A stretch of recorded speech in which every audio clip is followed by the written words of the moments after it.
Hi there, I'm Charlotte Smead. And I'm Emma Smith, and welcome to another episode of the Autism Sparks, brought to you on behalf of the Autism Dogs Charity.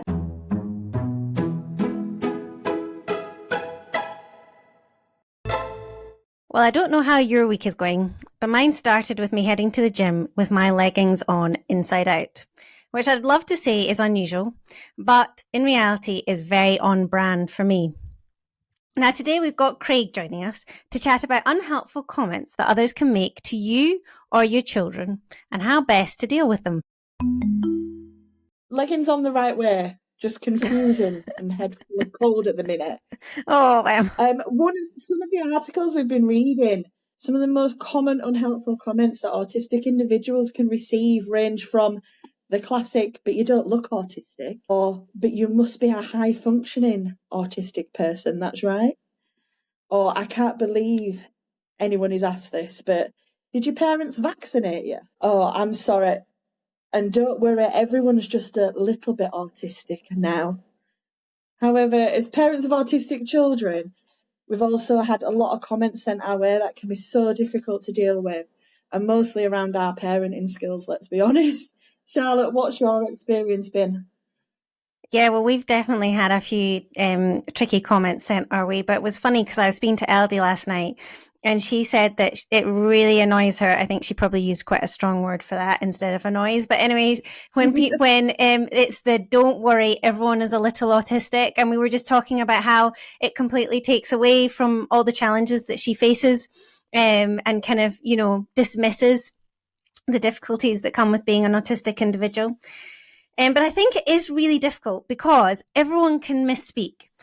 And I honestly couldn't tell you the amount of times that I have walked away from a conversation and thought, what the heck was I saying? Why did I say that? So it's tricky because when someone doesn't know what to say, sometimes they just come out with the wrong thing. And we do need to have a little bit of grace with that. However, in a neurodivergent household, there is often a lot of intensity that others might not see. A lot of challenges that you are constantly working through. So one thoughtless comment can actually send someone spiraling when they're already at breaking point. I have had friends suggest that I am making home too fun a place to be, and that is why my kids are not in school. I have had professionals accuse my daughter of having temper tantrums when she was 13 and unable to cope with school and on the pathway to CAMHS.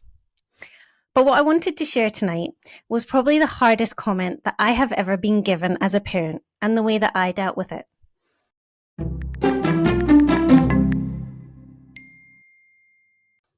It happened during a meeting with a professional related to education.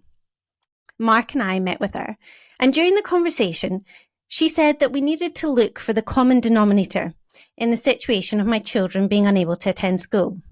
She then suggested that I was the common denominator. She asked me to try the idea on for size and see if that made sense to me. And I can tell you now that I came out of that meeting and cried my eyes out. As a parent, you always, and I mean always, want to be doing the best for your child. For someone to suggest that my parenting was causing school anxiety was devastating to me. It took me a lot of time to balance that negative thought in my mind. It took me a lot of time to gain confidence in my skills as a parent. I spoke on the education pod about the fact that my husband and I were asked to attend family therapy. And we met the most wonderful therapist there. After meeting with us, she wrote a report. And she said that she felt that Mark and I worked well together in managing a complex picture of family life, and that the relationship that we had with the kids was positive and strong.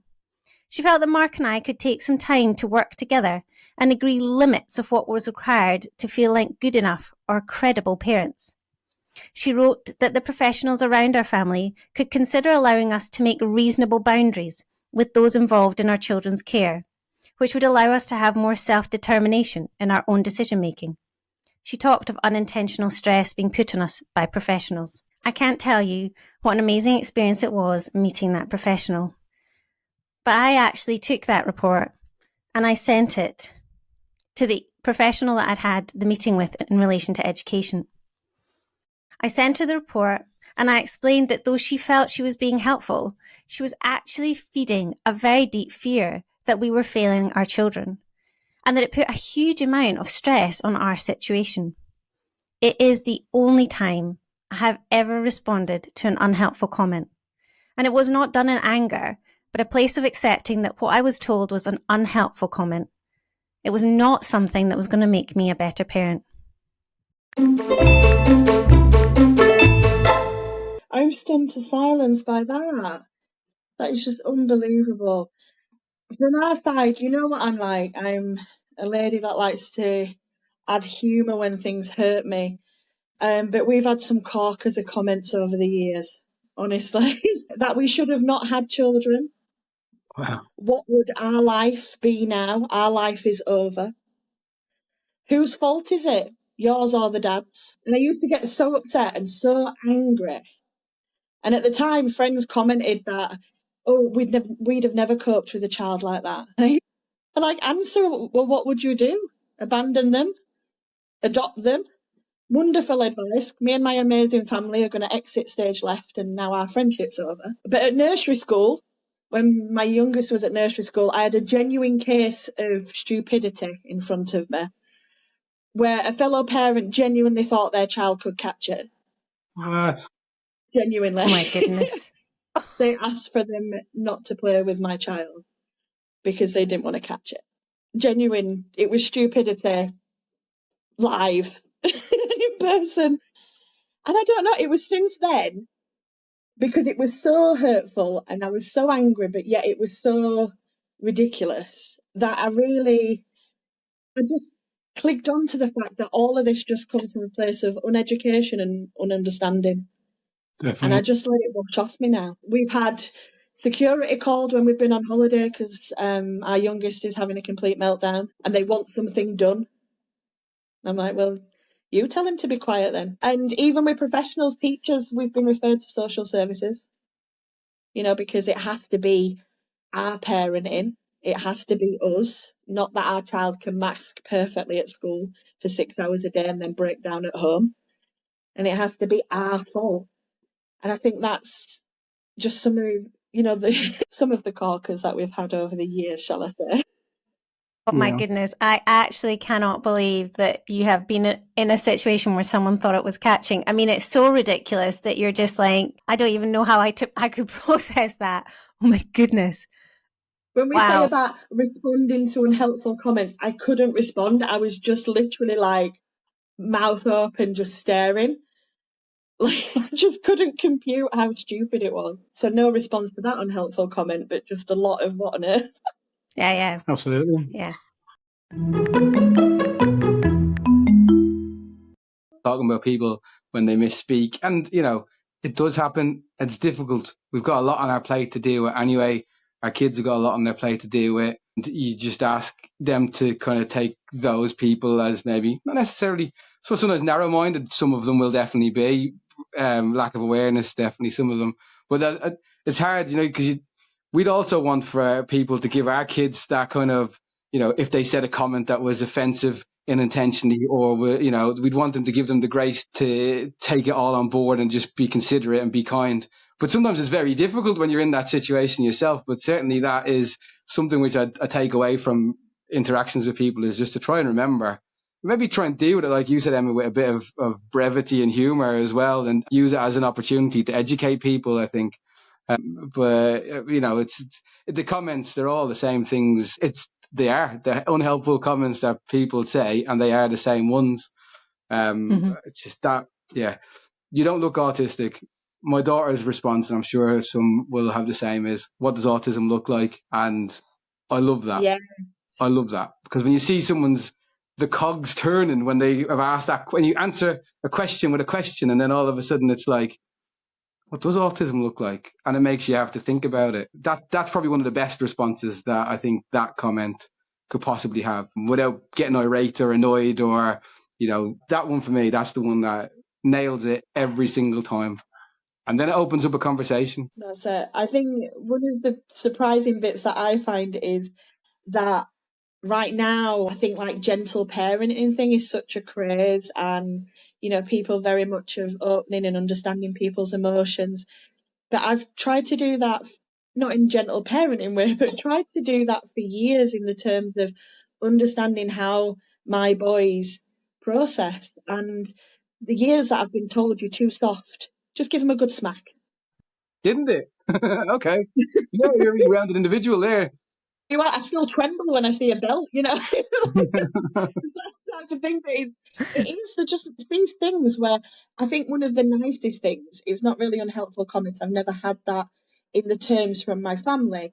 But seeing the older generation in my family really try and adapt and understand because of how they were brought up and the misconceptions they had, and really see them work through all that has just been absolutely brilliant. I've had the same. I've been told I'm too tender-hearted, and my kids would definitely disagree and say that somebody should come and watch us working, because I'm like, come on, it's work time. Let's go.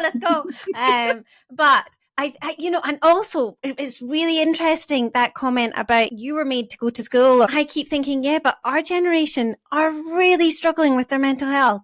And so you just think, well, I understand what you're saying, but that's not always necessarily the right way to go. But I'm definitely one of those people that tends to have a conversation 3 days later in the shower. I'm like, oh, I knew exactly what I should have said.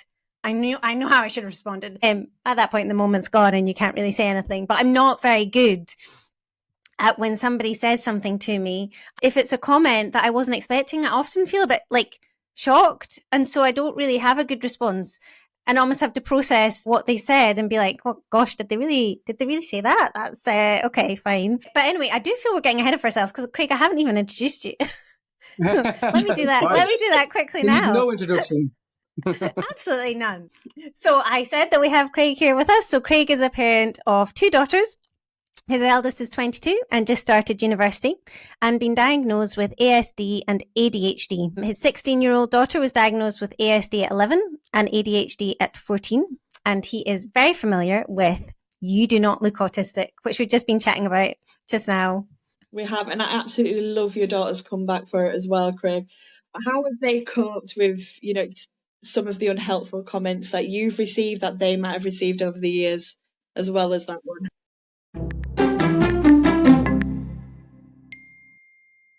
My youngest daughter, I think because they're both actually, she's often late in terms of getting a diagnosis. There was many reasons why her diagnosis was that much later, but which is commonplace with girls anyway. I think because of that kind of acceptance of identity from her, very strong self-identification there, and then understanding for a lot of reasons. She's she's outgoing. She comes across very, well, it's not chopsy, but she can give as good as she gets sometimes, and he will always handle those conversations. And I try and temper it a little bit, and again, just that kind of just realize that these are people that maybe aren't as experienced or aware of the difficulties, because they haven't got to deal with them themselves. That the comment of, aren't we all a little autistic? That's another one that she's heard quite a lot. And just talking that through, a lot of people have got autistic traits, or traits that are similar to you, that would be classed as being on the spectrum. But do they stop them from doing something that they really, really want to do on a regular basis? Does it get in their way of life, really? Sometimes they might procrastinate a little bit, or sometimes they might get a bit nervous. That's normal. But for it to be debilitating, so that you can only sit there with a blanket over your head while someone's talking to you and not communicate, that's the difference. That's what we're talking about here. So yes, you might be able to relate. And sometimes I think maybe that's what people are trying to do. They're trying to be relatable, but it can come across as, I suppose, belittling the experience and the issues and difficulties that some people have got. My eldest daughter, I suppose we've always known, she's always known, as long as we've known about our youngest daughter, but presents in a different way. And I think now that she's had that diagnosis, if that's something that she decides to share with people, on a regular basis or just in conversation, her friends and family are never going to judge. They're aware of the situations to a certain extent. But I think she'll probably end up getting a lot more of those comments of, you don't look autistic, because, well, it's taken until she's 22 for her to get a diagnosis. That adds up to, yes, okay, but we didn't realise all the difficulties that she was having. when our younger sister had so much more to do at the time, you think. So yeah, it's going to be interesting watching the two of them, because they're both very different characters and how they'll navigate those comments. But certainly they're both very well educated with the retorts and what to expect, I think. Yeah, my girls absolutely hate it when people say, I need to keep my kitchen clean because I've got OCD, or, it's just my OCD. And it's something to do with something being nice and neat and regimented. And both of them are like, good grief, that's not OCD. OCD is horrific, and it's making you wash your hands 17 million times, and you can't get out of a prison cell of feeling like everything's contaminated. And they find it really difficult when people use OCD in a really flippant way. And I think, that's the same when it's like, oh, everyone's a little bit autistic. I think you're absolutely right, Craig. I mean, it's something we talk about regularly in our household, because I hate making eye contact with people. I find it really weird. Like, if I'm in a meeting and I'm suddenly realizing I'm halfway through a conversation and my eyes are bouncing around the room. And I'm like, oh, I don't think I've made eye contact. So then I'm like staring at their face for a wee minute, and I'm like, this feels weird now. So then I go back to bouncing around, right? And we chat about it and how I don't like eye contact. But it's nowhere near the same. All the challenges that the girls are facing on a daily basis to leave the front door, to be able to have interaction with other people. There's so many layers of complexity that, the fact that I struggle with eye contact is just the fact that I struggle with eye contact. But I think it's just that case of when you say, oh, everyone's a bit autistic, it just makes it seem like the challenges that autistic individuals face are on the same level as challenges that a neurotypical person is facing, which is just simply not true at all. I think it's really great that your girls have comfortable in responding. Neither of my girls would be able to respond. They'd feel quite upset, but I don't think they would feel comfortable responding to somebody saying something to them along those lines. They probably fizz about it later. What about your kids, Emma? Would they be able to, if somebody said, oh, but everyone's a bit autistic, do you think they'd be able to respond to that? Yeah, I think so. I think Max really surprised me last year. He was getting a little bit bullied at school. I said in the larger sense, it wasn't a physical thing. It's more like, oh, you're stupid, you can't do that bit, you can't do this bit in maths. They all dig at each other a little bit, do you know what I mean? But one of the boys turned round and they mentioned the fact in the class that Max was autistic. And Max came home and he was so affronted. And I was like, well, he says, I told the teacher. He says, I'm not having it. And I says, you shouldn't have comments like that. And he went, no. He says, just the autism. He went, it's disableist, And I'm like, where have you got this from? I was like, good for you. Yeah. I was like, good for you. But while I was sat there going, okay. So how old is he? He's just turned 13. Yeah. Sometimes the differences, that's when they start seeing the differences of, between their peer groups. And that's where I think that's where it becomes a bit more difficult, isn't it?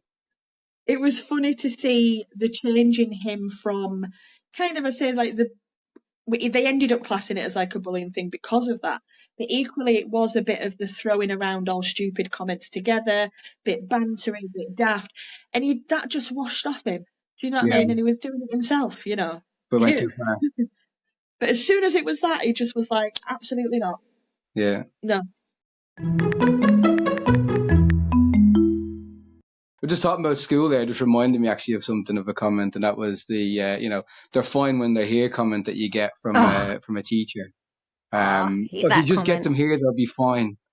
But I don't think they realise, because this is only something that I've only found out very, very recently myself, actually, how that works. And it's because the fight or flight, your body's producing cortisol to turn it into adrenaline. That's our kids, when they're there in that situation, they're just running on adrenaline the whole day. And when they come home, that's where they have that burnout. And it was only something, I heard that being explained only just a few weeks ago.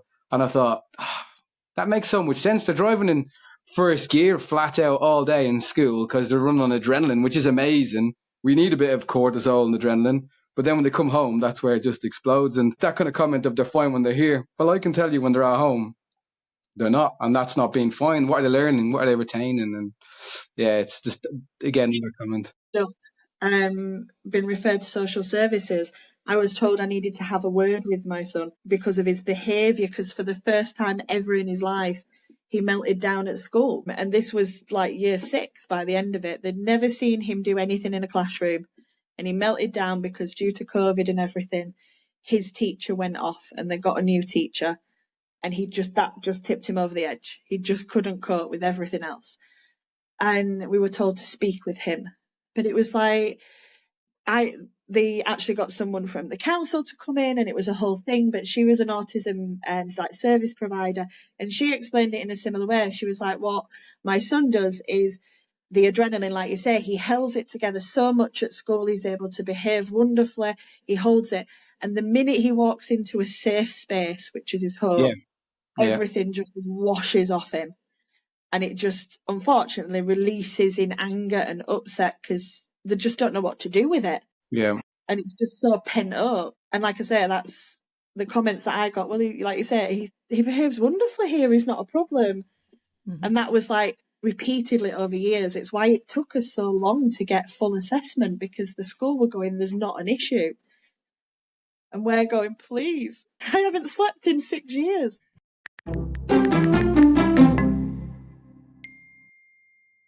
It is amazing the power the school have in an assessment, isn't it? It's like with one of my kids, I went to the first CAMS appointment and they were like, well, I need to let you know that your paperwork is very different from the school's paperwork. And I was like, well, you can just decide for yourself in amongst all of that. But, I was just like, well, it's not equally weighted. I don't think that, but the school does seem to have a huge amount of weight. But honestly, they're fine when they get here is... Yeah, that grinds my gears. That does a lot. And it said meant to be reassuring, but it's actually anything but for a parent, because it's just like, it almost puts you on two separate sides then. Well, they're fine. I'm not sure what you're talking about, because they're fine when they are in school. And so you're like, okay, well, yeah. But where can you go with that? Yeah.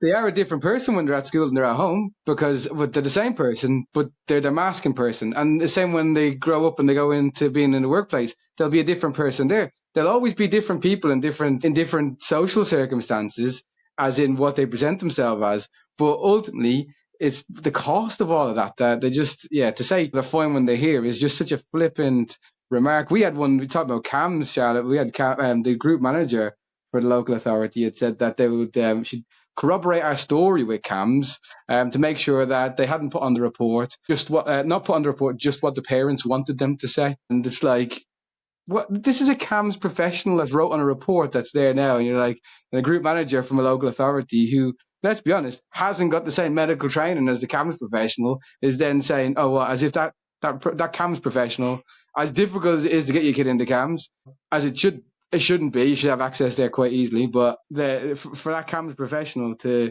their report to not have gained any weight with a group manager who, I don't know, it's stuff like that. That's the stuff that infuriates me. People making little comments about, they're unhelpful. But when it comes to professionals who should know better, that's where it's seriously damaging. Because as a parent, you question it then, don't you? You're the one going, hang on a second, am I right?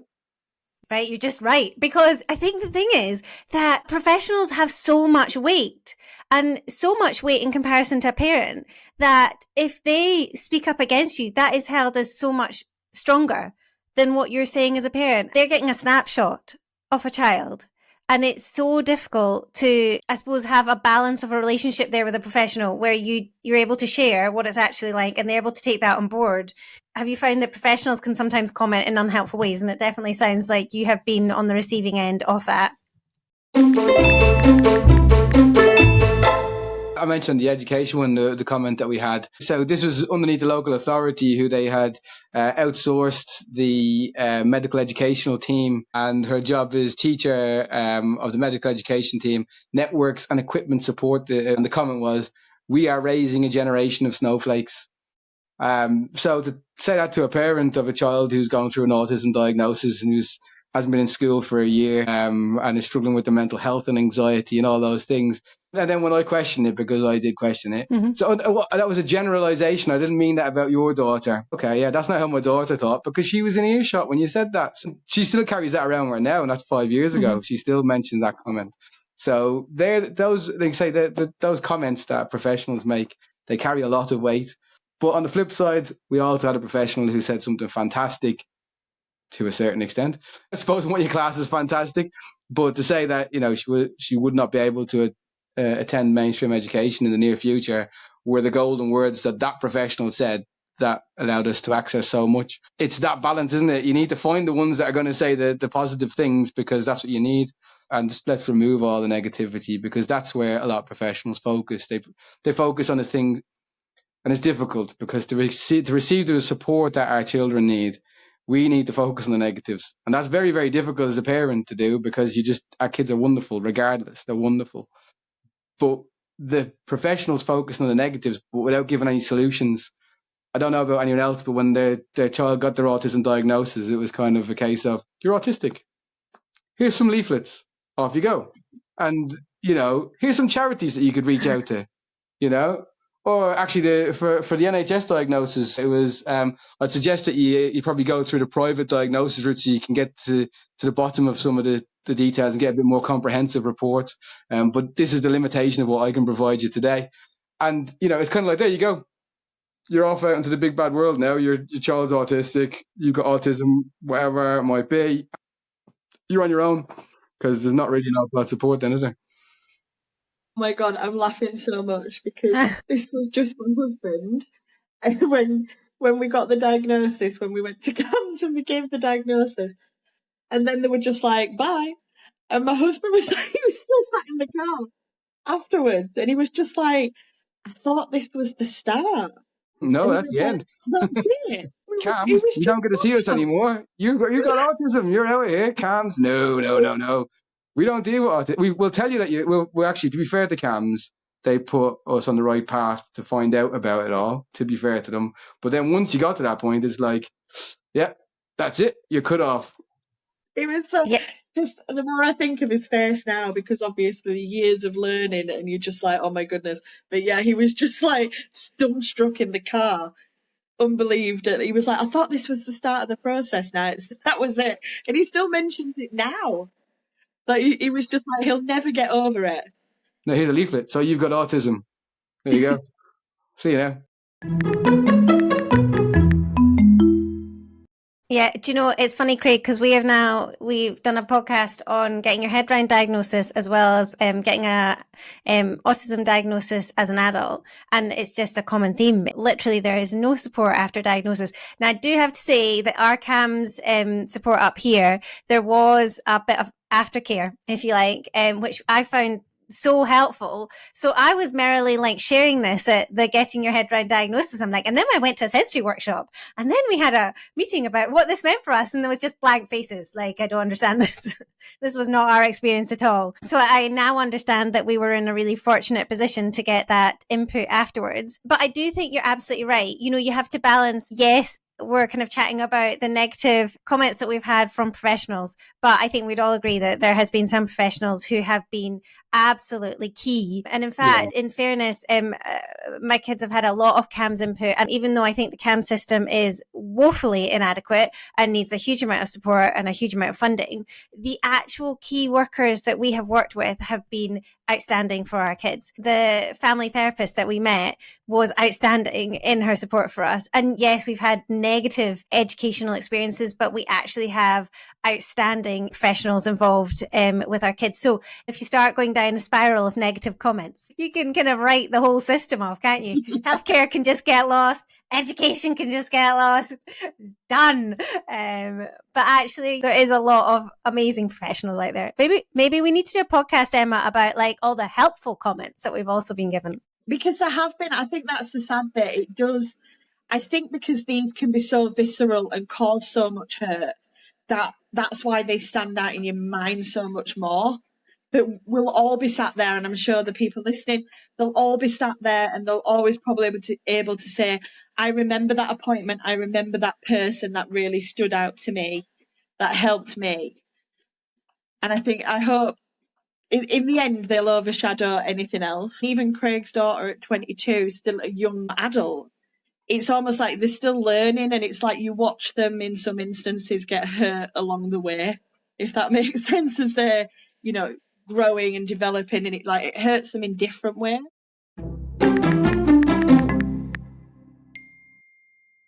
some instances with autism at the minute, it's like overly helpful. Like, I use the instance in one of the other chats we had that my son's school has regimented the use of fidget toys and everyone has to have the same. It's over inclusion, if that makes sense. Overly trying to do something for people, but not understanding the real individuality of it. So there's that there. But I don't know if it's people are, uneducated about it or anything like that. What do you guys think? I'll be completely honest. When we found out about my youngest daughter's diagnosis, when it was suggested by CAMS, have you considered maybe autism? And it was a bit like, no, we hadn't. Because, when you think about and it's stereotypes, and that's the reason why we were not, immune to those stereotypes ourselves, because, and without going into some of them, but it was that like eye contact element. A lot of people say, if you're autistic, you won't be able to make eye contact. Well, she appeared to be making eye contact, but actually because it's a spectrum. Some people can. Some people have got coping mechanisms. They're not actually looking in your eyes. It looks like they're looking in your eyes. There's those types of things, but the imaginative play was very regimented. So when you actually delve into the details of it, and she had some other issues as well from pancreatic insufficiencies and things that covered up, I suppose, some of the food. She's ARFID as well, so she's got restricted food intake. But some of those things, they masked probably personally a little bit, maybe uneducated when it came to what was autism 5-6 years ago. But made up for now, I think. And I want to make sure that other people are aware of it. I think it is that education. I think social media has done some decent stuff recently. We're making inclusion I think our kids seem to be a lot more inclusive now than maybe we would have been when we were their ages. I think I can see some positivity coming through. Has it gone too far, like you say, over inclusion of like, hang on a second, everybody wants something to cling on to as well sometimes, which then also belittles, those who've got some real difficulties to deal with. So yeah, I think, the education element of it I can relate to, and particularly from outside of my family, as in the older generation, making them aware of the diagnosis and the situation, and that, some of them comments that we mentioned coming through, and then the education element of it, and then actually, hang on a second, when you start to realize what some of the traits are, and pin them down to people, parents and family that were in your life from when you were younger, thinking that maybe the awareness of it wasn't there. And there's a lot more of our friends and family who are likely to find diagnoses in later life. And that will be all to education, awareness and everything else. So, yeah. Sorry, ranted on a little bit there. I think you're absolutely right. Well, studies have suggested that there's a huge amount of undiagnosed adults, a huge amount. They make up a huge amount of the autistic community, but are undiagnosed at the moment. When I was young, CAMS was not, I don't remember anybody going for ASD assessment. Just wasn't something that I was aware of. And I think that you're right. Educating people is really important. I think there's a lot to be said for social media and the reach that it has. Do you ever feel, and I'm just careful because I don't want it to seem like people can't get it right, as in they can be too dismissive, but do you ever feel that people are too, like, dialing down your child's intelligence? Like, I've definitely come across that at points. And I don't know whether it's because Molly's in a wheelchair, but I've definitely had points where I feel like people have almost dialed her down to be like younger than she is, or unable, or treating her. I mean, she's 15, but treating her kind of like a baby. Or we always laugh about this, and I was the nicest person ever who did this. But we were in a swimming pool once, and we were trying to get out of the swimming pool, but we didn't know how to get out with the wheelchair. We'd been dropping stuff off for other people, and we're trying to get out. And so I asked somebody who worked there, I was like, we were just wondering how we get out there. She was like, I'll show you. And then proceeded to walk down the corridor being like, out the way, we're coming through, out the way, out the way. And I was like, oh my goodness. And it's like, it's almost like over, I don't know, but like almost drawing so much attention. Like, yeah. And she's had people who like crouch down to her being like, hello, in like a way that she's like, goodness, like that's too much. It's the baby talk, that baby talk element. That even, so my daughter still now, like, so she's 16, nearly 17 now. And that kind of, the high pitched talk to me like I'm an adult. Stop talking to me like I'm a child. I'm not stupid. In fact, I want to be spoken to more like a grown-up, because then even maybe, well, at 16 years of age, you don't want to be treated and talked like baby talked to. And you're talking about teachers and specialist provisions and stuff like that as well. It's finding the tone, it's finding the right place.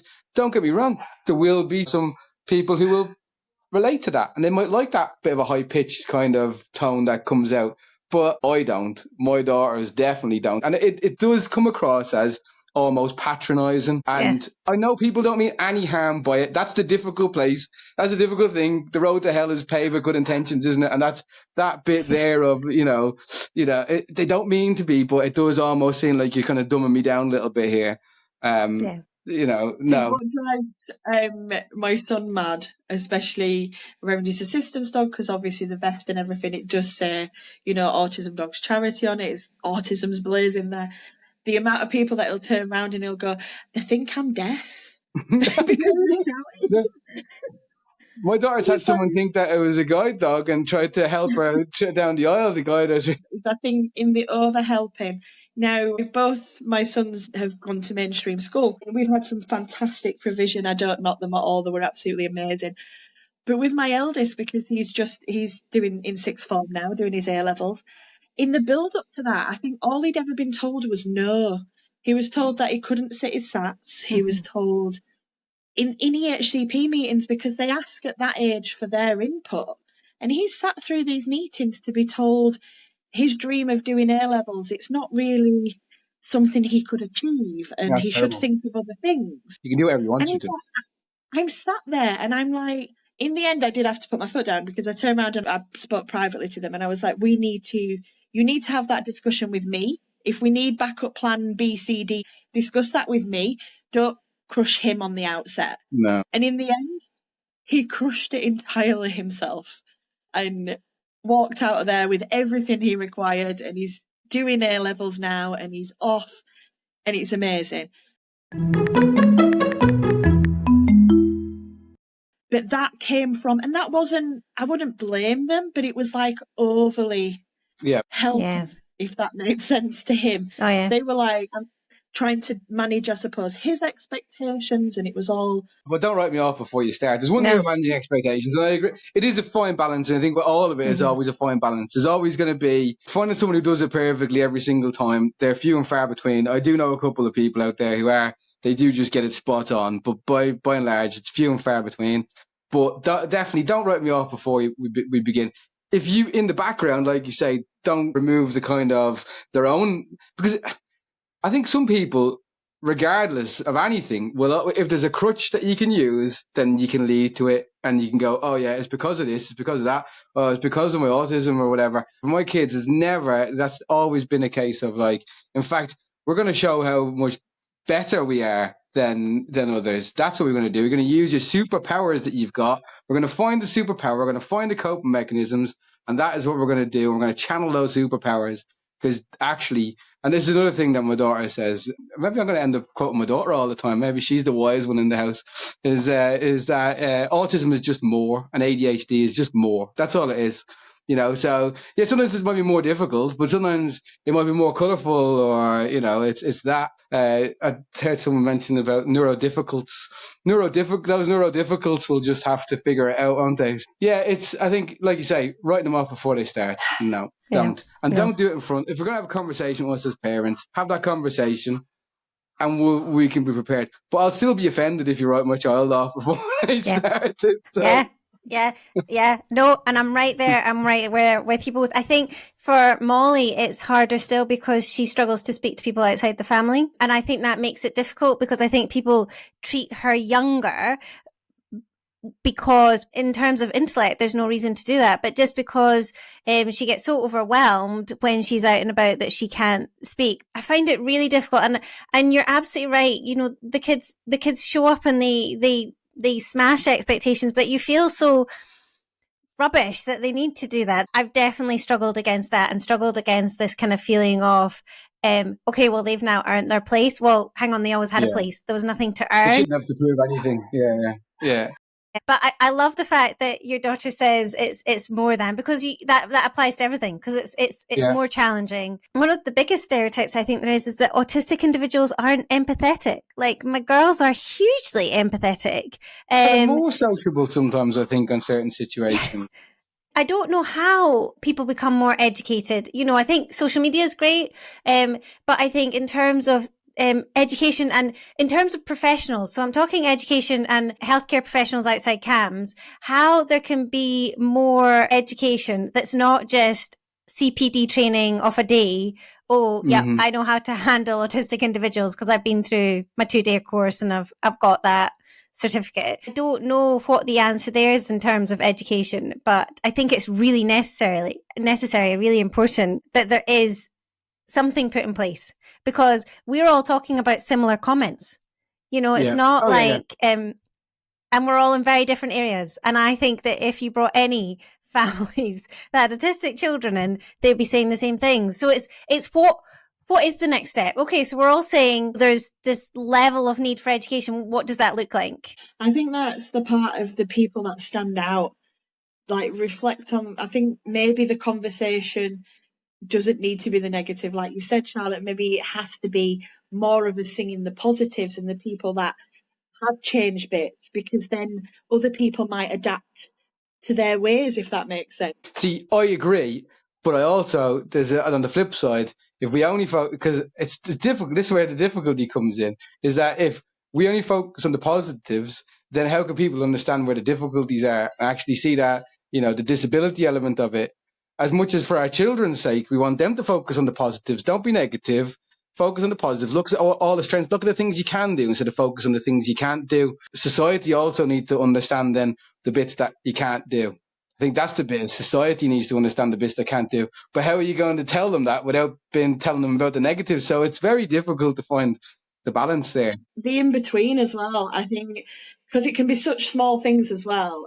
My son went to a university open thing, and he likes to be very upfront with people. And he turned around, and it's more a case of get it out of the way first, because then he doesn't want to talk about the autism. Yeah. And he spoke to the lecturer, and he turned around and he was like, I'm autistic. What things are in the classroom to help with that, or to help me through the course? And the teacher just dead looked him in the eye, and he was like, well, on a Tuesday we have snack day. He says, I understand one of our other students don't like textures. He says, so if you don't like stuff crunchy, just let me know. I'll bring marshmallows. And my son was just there, and he just turned to me with the biggest smile.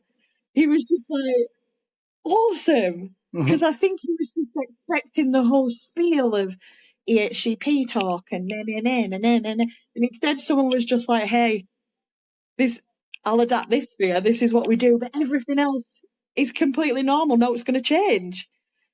I think he really needed that. He was like, oh, my people, If you don't like things crunchy. He was like, if you don't like things crunchy, let me know. I'll bring marshmallows. And my son was like, well, I now live here. Because he just I think it made him feel he wasn't going to be out of place in anything else. Yeah. Something daft like that just made him smile, and it made him laugh. And I don't know, sometimes it is a deep breath in it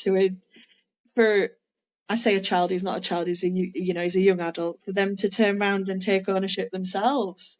Yeah. Because you don't know what's going to be thrown back at you. Big step, though, to take that as well, isn't it? If they can open a conversation, start off with that. You're doing it right, I mean, you could have knocked me over with anything, because I was just stood at the back of the room going, oh my God, he's doing it. Oh my God. Yeah. Sometimes that is, yeah. I had the bit where I was like, I'm no longer needed. Oh my God. It was funny in the terms of that instance. So I'm going off tangent, but in that instance, he did not want me to mention his autism or anything like that on any of the forms, on any of the things previous to that. And he walked in, and we had to sit through the discussion to do with how they do the housing. And we walked out there, and he turned around and he was like, Mum, they need to know I'm autistic immediately, because I cannot share a bathroom. Nope. I was like, oh my goodness. So I was off tangent then, but yeah, it's made me laugh. But I've seen the bit that scared me most, like I say, was because secondary school seemed like such a massive step. moving to university seems so much bigger, but it hasn't been. It's actually been even more inclusive.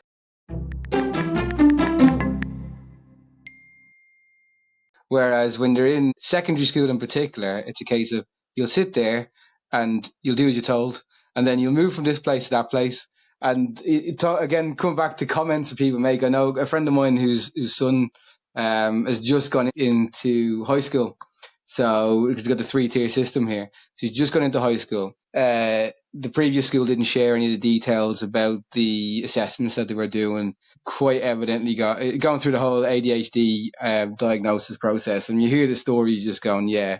And then the head teacher said, oh no, sorry, this was the Senko, I think, said about we have rules in this school and they will be obeyed, and that doesn't matter what disability you have or what your situation is, these rules will be followed and these standards will be kept.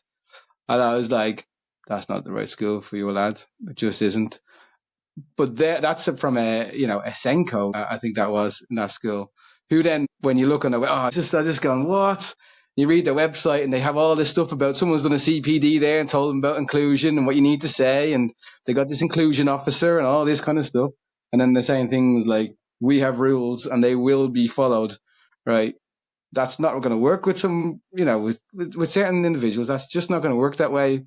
If you've tried all the detentions and all the, the punishments because they were talking in class or because they were fidgeting or because they needed to get up or whatever it might be, if you tried all those punishments and they're not stopping the behavior, then the cause is something different than someone just being a naughty child, is maybe another comment that gets made, isn't it? And again, this is the things that they're facing on a regular basis. Yeah, it's shameful, really, isn't it, that people would you talk to another human being like that? We're not in prison. This is a school. This is meant to be a place for learning and education and getting your mental juices flowing, not for you'll sit there and you'll do as you're told. I don't get it. That's not real life, is it? And that's where university, I think, is a lot better because they'll listen to what they have to say. Yeah, no, definitely. I was struck, I don't know, like a year ago, about how as adults, there is the biggest variety of jobs. You've got people who do night shift. You've got people who work morning shift. You've got people who work outside, people who work inside, people who work at desks, people who work standing up. You have so much variety. And what one person really likes, another person, right, okay, my worst job in the world would be a lorry driver. I hate driving at night, just can't even do it. I do not like driving big cars. My favorite car was a C1. For me, my nightmare job would be a lorry driver. And then you have to reverse it into places to unload your stuff. No, it's just, honestly, it's beyond what I would do any other job.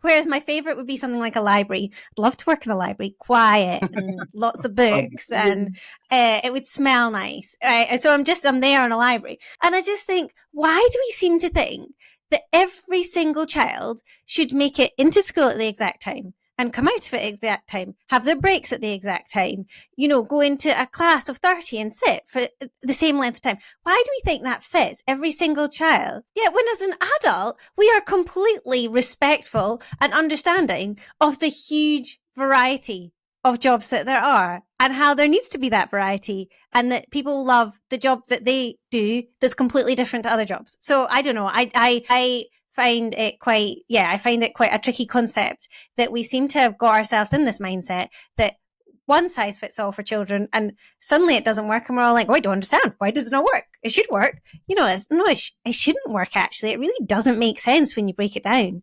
But it's because they want people to be cheap. If I start getting into the whole it's because the majority of people need to be followers and do as they're told. The ones that don't, the ones that want to go out there and make a difference and change, and they're the ones that will be entrepreneurs and will be creative thinkers, and they won't be held down by having to wear a uniform or a tie all day. But, for the other 60-70% of society who are okay with that, then they could be okay with that. But I think to make it to be so regimented and so strict, I think you're doing people a disservice here. You can't. It's not conducive. Tell them you want them to be individuals, but you're all going to dress the same. It's just doesn't make sense to me. It doesn't add up. It never added up. No. I never understood it because I mean, we had comments made to us to do with, because Max, he doesn't like labels and things like that, and we used to cut them out, and I'm very adaptive, and it's almost like I know, you can tell just by touching clothes which ones he'll like and not now. You know, we're 13 years in. But it's like the amount of people that make comments of that, oh, he just needs to try and he just needs to do that. And my lamp just fell off the wall then because the dog does not fit. Listen, you kept going in a very professional way there, so don't worry. And then I was like, Harry's fully in the room now. Then I'll finish what I was saying. Yeah, I just think we had so many comments to do with, oh, you know, he's got to get used to it. He's got, you know, it's not real life if you babying him with everything and bits like that. But I turn around to people, I was like, how many times, you know, when you were wearing your uniform for school, did you used to roll your skirt up or make your tie really short? Do you know what I mean? Wear different shoes. Trainers look like shoes, yeah. Yeah. I was like, how many times did you change something? That's it. But I was like, how many times did you change something? But yet he wants to cut the label out, and that's just really offensive to you. That is absolutely crazy. But do you know what? Can I say on a different topic, Emma? I'm so impressed that you can now touch fabric and know what works for your child, because it's potluck. My child can absolutely love it. It can be bought and it can even be worn for half an hour. Then it's just completely not right. But it can't be taken back because all the labels have come off it and that's it. It's always a magical day when something actually works in our household when it comes to clothing. I hate shoe shopping and clothes shopping, and I find it very soul destroying. So I'm really impressed that you can tell from the fabric what will work and what won't. I do get it wrong sometimes, but then when I do get it right, I do tend to go out and buy like 5 different sizes. Yeah. Yeah, I think that's needed. Yeah. Craig, I was going to say, so we've now spoken to you twice, and I felt really inspired after the education podcast because you're somebody who would take information that you get that you're not quite happy with and break it down and pick it apart and go back to somebody and say, okay, well, can you explain this or why you've written that or why you think this? And also, I know that you're planning to start up a kind of advocacy supporting families. So what advice would you give? Because that's actually the polar opposite of me. I tend to struggle when I get into any sort of conflict situation. I tend to shut down. So at the start, when I talked about that one time I responded, it's because it sticks out because it was the one time I responded. And I felt so this is why I'm quite inspired. And the only reason I did it was in the hope that maybe she would watch what she said moving forward to other families. But what advice would you then give to families who are receiving unhelpful comment? How is it best to deal with it? That you don't want to put people's backs up. You don't want to make people angry. How would you best deal with it? Yeah. Yeah, it's not necessarily about being confrontational. I think when you mentioned later on about, 3 days later, you'd have a thought in your head, you go, oh, I should have said this. Thing is, if I have that thought in my head where I should have said this, I'll go back and say, and another thing. And they'd be like, sorry, we were done with that conversation. That was 3 days ago. But I'd be like, yeah, but I just wanted to make a point. I just wanted to say, you said this, and this is what I've thought since then. Never let it be unsaid. Never let it be unsaid.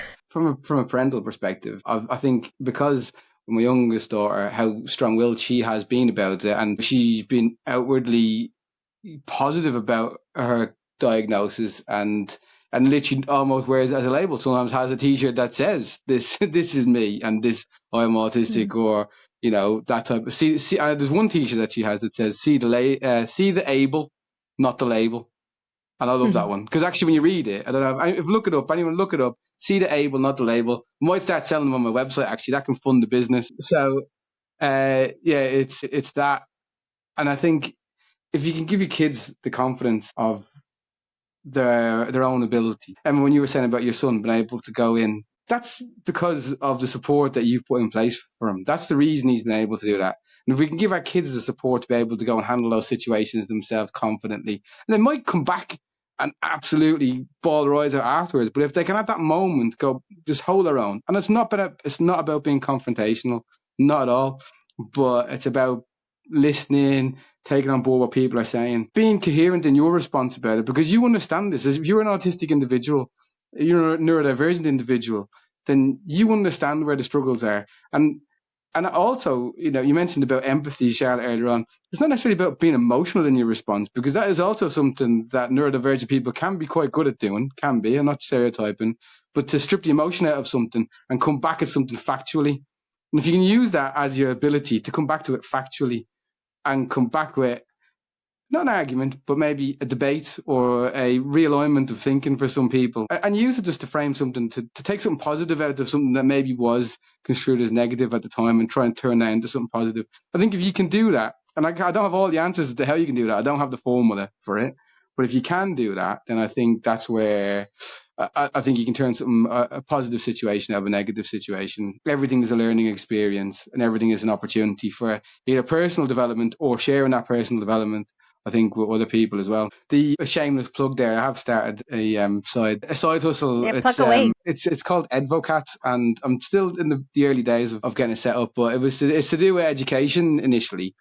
But I don't want it to be limited to just that. I think there's many more things that it can do, and I think it can grow.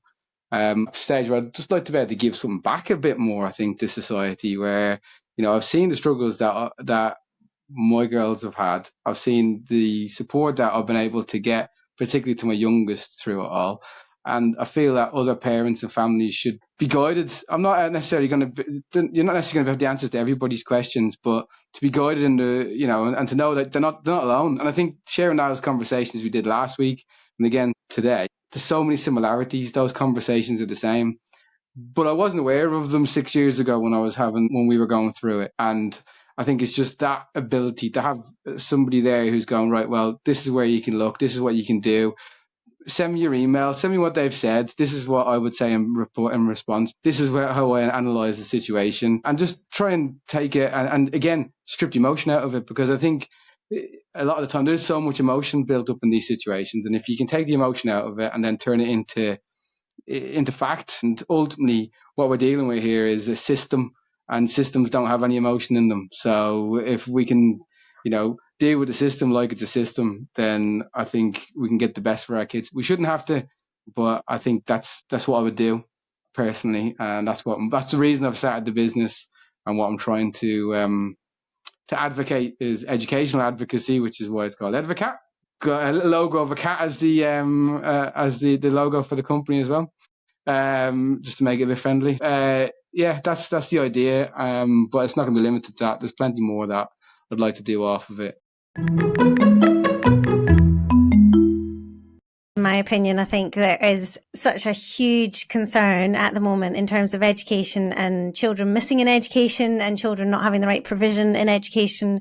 And sometimes when I am dealing with a particularly difficult situation, I try to tell myself that potentially by seeing it through and working towards a positive outcome, it will change everyone who's coming behind us. And I think the more we talk about things and raise awareness and share stories and push forward as parents and say, no, that's not good enough, we're coming back and we're going to try again and we're going to find a better solution, it's paving the way for other families. And definitely I look back at some of the comments we've had or some of the situations we've been in, and I thought, surprised that we've come through them as unscathed as we have, because they've been fairly horrific. I would hate anyone to have to actually go through those difficulties. The years that I spent thinking I wasn't doing well, and getting a lot of comments that were just feeding that. And I would ignore the good comments, because you only ever focus on the bad ones, don't you? Yeah, it's true. And so I think that there's such a need for what you're doing. And I think the best thing is that you're coming from a place of understanding, because you've been there. Yeah. But what I was going to say, and I don't know what you feel, Emma, but I find it really difficult stripping the emotion out of when I'm in conversation. I actually find that a really difficult thing to do. I think it's the right thing to do. Something that I think my husband finds easier. He's much more able to just be regimented in what he's saying, whereas I write an essay. I am the type of person who'll write 20 words when 3 would have done. I'm not good at just saying. What I'm good at doing there, Charlotte, is sorry to cut across, is that if you write that essay and you come and you provide me with your emotion, that I can take the emotion and I can turn it into a fact, because that's something that I do find that I'm able to do, is to find the fact in that structure of it. I don't want to lose the emotion. I don't want it to sound soulless or heartless. I still want there to be passion involved in it. So it's not that, but it doesn't sound like, as an education, in particular when it comes to education, or dealing with professionals, where they might say, oh, it's just, it's just the mother being a bit emotional, or those types of again, unhelpful comments that people would say. It's and I think because I think that's where it is. And they will try and do that. And time they try and do that. They try and belittle it because they know that I think as a mother, and it's, again, I don't want to completely just tar everyone with the same brush. I think as a mother, you will naturally be more emotionally attached to it. I think that is normal. And that's where I found it a bit easier for me. But certainly for someone else's children, I find it's, but it's not that I don't have any passion in it. I don't have any emotion involved in it. But I know the person who's receiving it doesn't. So no matter, that's how I feel anyway. That's what I think about it. And I think that's where if you can turn that into take the facts, but keep a bit of the heart there as well. Yeah. But so it doesn't sound like it. My husband always used to say to me before we had meetings and things like that, he's always used to say, don't go nuclear, whatever you do. Yeah. I'd do my best, but then I'd always end up crying, and then I'd be so annoyed at myself. And the amount of meetings I've sat there where people have gone, are you okay? And I'm like, just growl at them, I'm absolutely fine. Because I'm crying. But I'm just, you're just so, like I say, it's so emotive that you're just like, you don't understand. One of the biggest frustrations I have at the minute is not so much where my son is now, but was going back into school after COVID and understanding why suddenly, like the attainment that he had at home, the interaction, he enjoyed stuff. He did, he was taking part in things that he didn't normally take part in on a Zoom call because he was in a comfortable environment. And then all of a sudden, everyone has to go back to school. And for so many people where I was like, there must be something else. We're stuck in this regimen that they have to be in that school building and they have to, like you say, sit at the same desk, wear the same things, do the same thing. We're not producing little robots. There has to be better ways, because I've seen my son react differently and in a better way being at home. But it's almost like, I don't know, he is stuck in the regimen of, you go to school, I have my breakfast, I go to school, and I couldn't take that away in the end. I was like, he wants to be at school, that's fine, but for a minute or two I saw a spark of something different. I was like, it could be a different world there. But yeah, I absolutely, the emotional side, I have to say, I think it's amazing what you're doing, Craig, because the best support in the world that we got were from outside agencies, support networks, little charities. Some of the best care and the best advice that we got was for them. Genuinely people like yourself, and it wasn't, they were clever, they understand the process better than we did at the time, and we took all that on, but it was just the fact of having a person like yourself stood in front of us who goes, I get it, I understand.